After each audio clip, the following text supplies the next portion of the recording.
Well, we're talking about Christians in government, and we want to talk about two broad issues here in this last session: implications for evangelical political engagement, and then implications for evangelical cultural engagement. What am I talking about? Well, evangelical, that's the evangel, that's the gospel. We are talking about promoting the ways of God in the culture that God has placed us in, and we want to talk about it in terms of engaging the political realm, the political context we find ourselves in, and then the cultural context in which we find ourselves.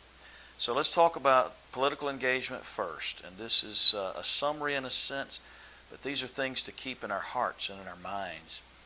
First of all, we as Christians have to work for a seat at the political table.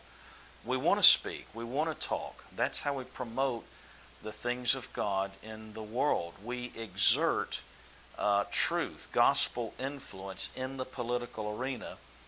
And we have to remember that while we want a seat at the table so that we can influence others, we have to keep in mind some of the things that we've been talking about.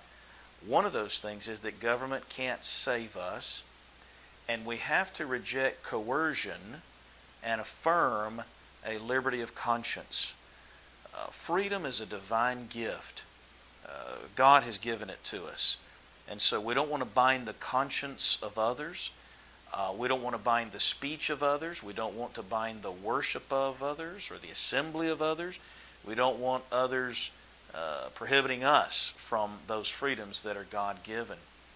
And when we understand these things biblically, we understand if we can't bind the conscience or the speech or the worship of others, what we essentially do is preserve the creator-creature distinction.